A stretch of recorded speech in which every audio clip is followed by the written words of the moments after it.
గత ప్రభుత్వం ఎందుకు ఇంత నిర్లక్ష్యం చేసింది? ఒక పక్కన చూస్తే ఓ ప్రాజెక్టు అక్కడ ప్రకాశం బ్యారేజ్ గేట్లు కావచ్చు, అసలు మొత్తం ఓవరాల్గా మొత్తం అసలు అడ్మినిస్ట్రేషన్ పైనే ఒక అవగాహన లేదు వంశీ గారు.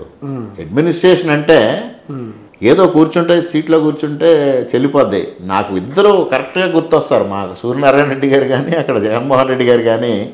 ఎమ్మెల్యే పదవి వస్తే అన్ని పనులు అయిపోతాయని ఈయన అనుకున్నారు, ముఖ్యమంత్రి పదవి ఉంటే అన్ని పనులు అయిపోతాయి అనుకున్నారు. కానీ ఇవన్నీ ఆలోచన చెయ్యాలి, ఎక్కడ ఏది ఇబ్బంది ఉంది, ఆ విధంగా ఏ విధంగా సాధ్యం, ఎక్కడి నుంచి ఫండ్స్ రావాలి, దాని ఎగ్జిక్యూషన్ ఏ విధంగా జరగాలి, ఎగ్జిక్యూషన్ జరిగేటప్పుడు క్వాలిటీ ఏ విధంగా మెయింటైన్ చేయాలి, ఇవన్నీ ఎన్నో ఆలోచనలు చేయాలి. ఎమ్మెల్యే చేయాల్సిన పనులే కదా, చేయాలి. తిరిగి చేయించు ఒక గుమస్తా దగ్గర నుంచి ముఖ్య కార్యదర్శి వరకు కోఆర్డినేట్ చేస్తే తప్పించి ఒక ఫైల్ ముందుకు కదలదు.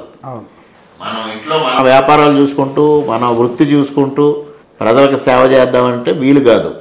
ఇది ఫుల్ టైం జాబ్, ఇది ఫుల్ టైం చేయాల్సిందే. ఇప్పుడు ఆయన ప్రాక్టీస్ చేసుకుంటున్నారా? ఇప్పుడు 2 ప్రాక్టీస్లే. ఇక్కడ మాకు ఏదైతే కాలుష్య పరిశ్రమ ఉందో గ్రాస్యం, ఆ గ్రాస్యం వారి సౌజన్యంతో గ్రాస్యం యూరాలజీ సెంటర్ ఒకటి రాజమహేంద్రవరంలో పెట్టారు. ఇప్పుడు అది ఓపెనింగ్ జరిగింది. అక్కడ ఈయనకి ఒక నకిలీ మందుల వ్యాపారం గత 30-35 సంవత్సరాలుగా, ఏది బ్రాండెడ్ మెడిసిన్స్ వాడరు ఆయన. ఇప్పుడు అదే పద్ధతి అక్కడ మొదలు పెడతా ఉన్నారు.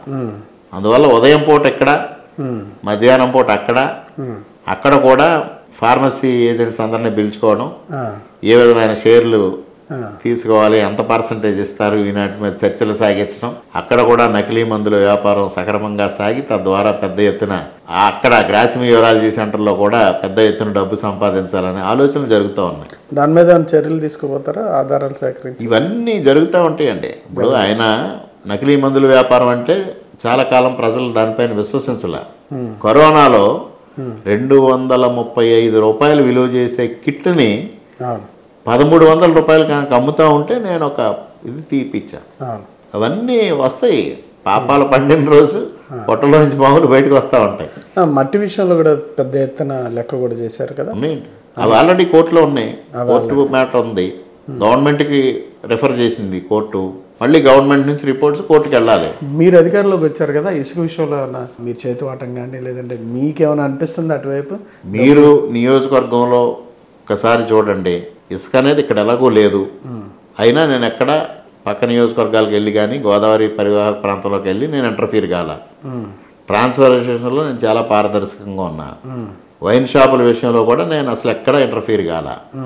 నేను ఒకటే చెప్పా, నా కార్యకర్తలు, ప్రజలు, నాయకులు కలిసి నన్ను గెలిపించారు. అందువల్ల నాకు వేరే ఆలోచన లేదు, వీళ్ళకి సేవ చేయడం తప్పించి వేరే ఆలోచన లేదు.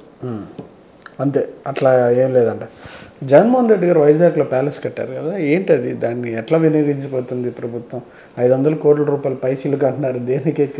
క్షీరసాగర మదనం అని ఎంత మదించినా దానికి ఏమో కంక్లూషన్ రావట్లేదు. ముఖ్యమంత్రి గారు దాన్ని పర్సనల్గా చూసి ఆశ్చర్యపోయారు. ఇప్పుడు దాన్ని ఏ విధంగా వాడతాం?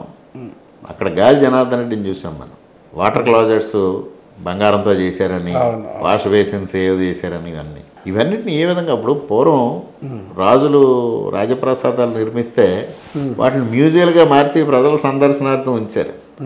ఇవాళ వీళ్ళు నయారాజులు, ఈ నయారాజులు రాచరికపు పోకడలతో చేసిన ఇటువంటి దుర్మార్గాలు, ప్రజల సొమ్ముని 500 కోట్ల రూపాయలు ఖర్చు పెట్టి ఆ విధంగా నిర్మాణం చేస్తే ఇవాళ రాష్ట్ర వ్యాప్తంగా గుంతలు పూడ్చడానికి 800 కోట్లు ఖర్చు అవుతా ఉంది మొత్తం మీద.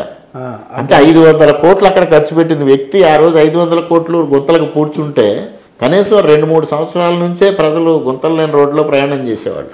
కానీ అది టూరిస్ట్ అని చెప్పి చెప్తా ఉన్నారు. కానీ మీరేమో గతంలో కమిటీ వచ్చి రిపోర్ట్ ఇచ్చి సీఎం గారి నివాసం కింద అని చెప్పి. అంటే టూరిస్ట్ ప్లేస్ అంటే ఎట్లా ఉంటుందండి? మీకు తెలియదు ఏముంది? పర్యాటక ప్రదేశం అంటే పర్యాటకులు సందర్శించే విధంగా ఉంటుంది.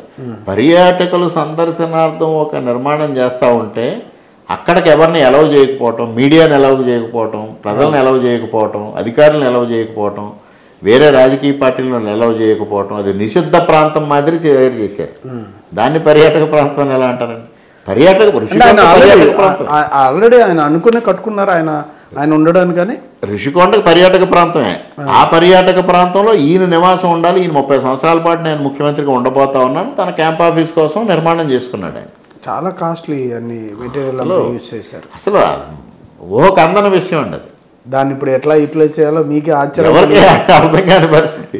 అంత ఖర్చు కదా, చాలా కష్టంగా ఉంటుంది. మీకు చిన్న ఎగ్జాంపుల్ అండి, రాష్ట్ర వ్యాప్తంగా ఈ రోజున 800 కోట్ల రూపాయలు ఖర్చు పెట్టి గుంతల రహిత రాష్ట్రంగా చేయాలని ప్రభుత్వం ముందుకెళ్తా ఉంటే 500 కోట్ల రూపాయలను అక్కడ దుబారా వ్యయం చేశారు. ఆయన పేదలు పెత్తందారులు చెప్తా ఉంటారు కదా, మరి దానికి అదొకటే ఎగ్జాంపుల్. పేదలు ఎవరో పెత్తందారు ఎవరు. పేదలకు ఉపయోగపడే ఇక్కడ గుంతలకి పోడ్చకుండా ఒక పెత్తందారులాగా, ఒక నయా రాజులాగా, ఒక నయా జమీందారులాగా అక్కడ నిర్మాణం చేసుకుంటే ఎవరు పేదలు ఎవరు పెత్తందారులు.